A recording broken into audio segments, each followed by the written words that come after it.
Number 20 from the exam review. We had to go back to that. First of all, you're going to put the information into the stat, okay, on the calculator. So if you hit stat, you're going to edit the list, okay. You enter the information. Now list 1 should be what you would want for your x. So that would be your independent variable.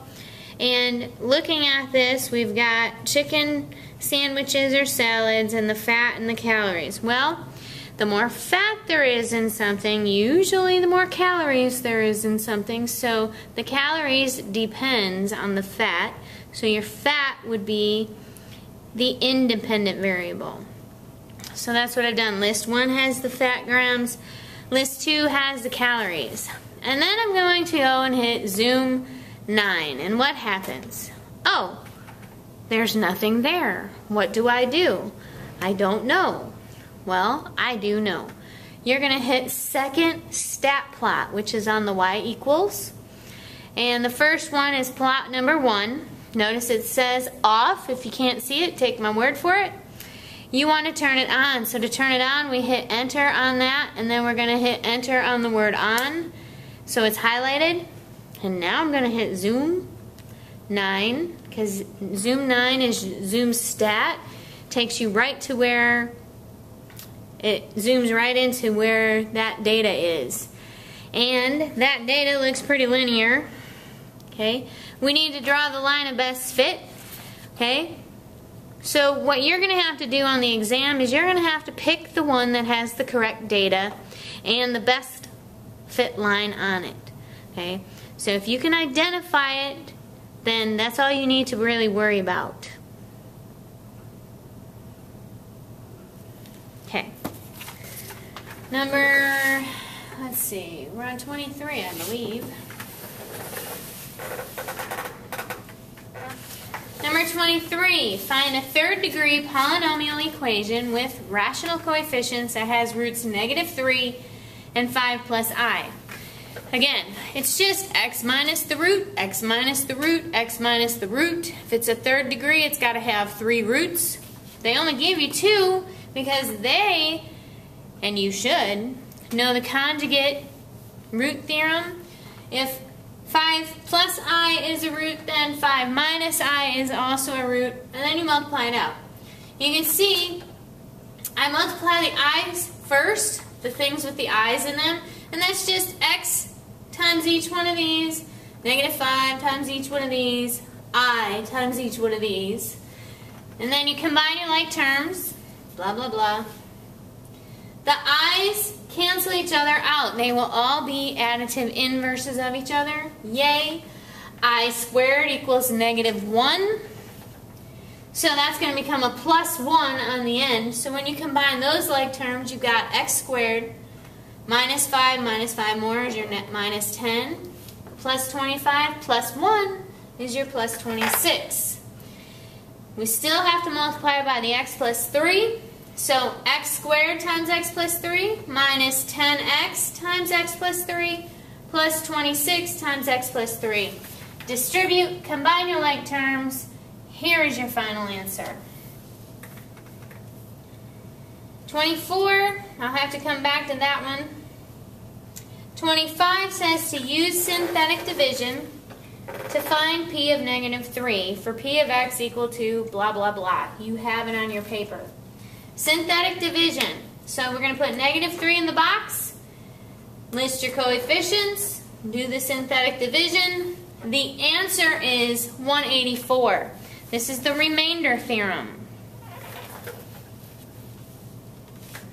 26, list all your possible rational roots. Rational root theorem, P over Q. P is are the factors of the constant term. Q are the factors of the leading coefficient. There's a bunch of them. Okay, so you got to list them all. Start with if Q is 1. Here's your possible rational roots. Those are the integers. If Q is 2, Q is 7, Q is 14. Okay. 24 we will come back to. 26. I just did 27. 27 is to find the inverse. Well, y equals that. To find the inverse, you switch x and y, and then solve. Go through the process, you subtract the 2, take the cube root. Y minus 3 equals the cube root. Notice there is no plus or minus. With odd roots, there is no plus or minus. There is the inverse. 28. Find the number of possible positive real zeros. This is Descartes' rule of signs. Okay, since it's positive, that's the only thing we care about. We just use the function as it is. You go from coefficient to coefficient and you count your number of sign changes. Well, guess what? There's only one. So you have one positive real root, period. Number 29, I did that one here. Find the discriminant. Well, the discriminant is b squared minus 4ac, period. B squared is 5 minus 4 times a times c. Okay, multiply here. We've got minus 4 times 2 is negative 8 times negative 5 is positive 40. Add them. Describe the nature of the roots. It wasn't on there, but we're overachievers, so let's do it. 2 real roots. Positive discriminant, 2 real roots. 30. Graph it. It's given in slope-intercept form. Plot the y-intercept, use the slope, draw your line. 31's on my graph paper. Let's see. 31 was an inequality, an absolute value inequality.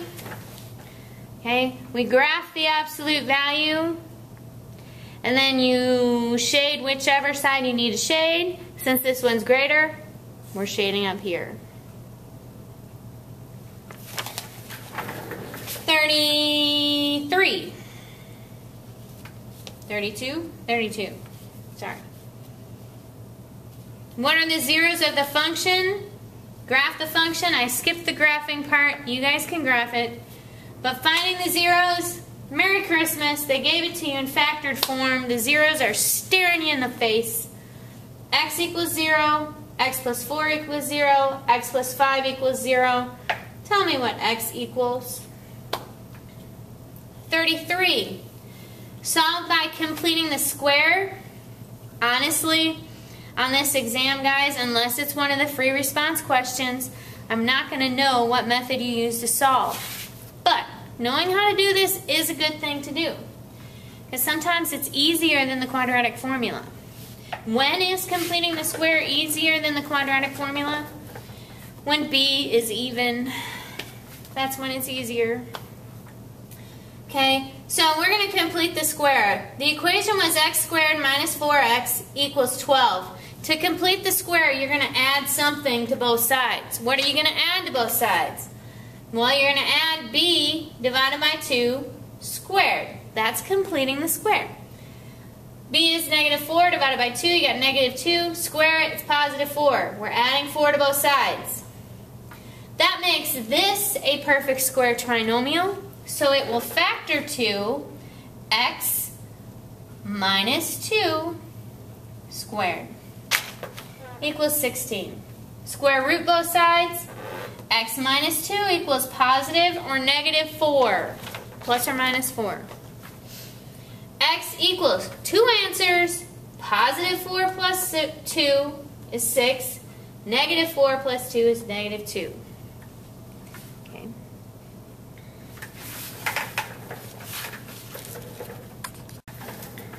Problem number 24. I said I'd had to go back to that one. First thing you do with problem 24 is you're going to go to the calculator and hit Stat, Edit again. Hit Enter on Edit. Enter your information in List 1 and List 2. Remember, X goes in List 1, f of x in List 2. Then you're going to hit Zoom 9 to look at the scatter plot.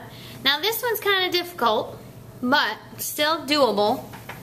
If we kind of look at it, 1, 2, 3, 4, it's kind of got 4 turns, which would technically be a 5th degree polynomial, but our regressions don't go that high, so let's try a 4th degree polynomial and see what happens.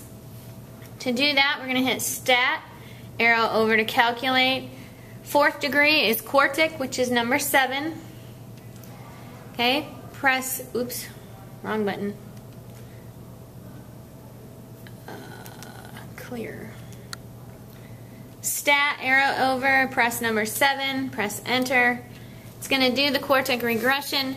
Now, if we look at r squared is about 0.36, which is very far from 1, so it's not a real close fit.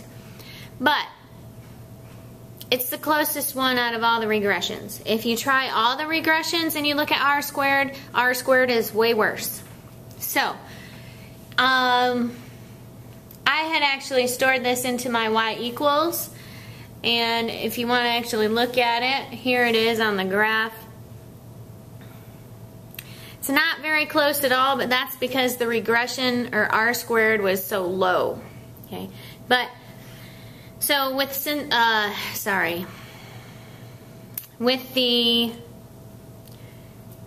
the exam, you're going to have to pick the right one. All right, moving on. Number 34. Find all the real solutions by graphing.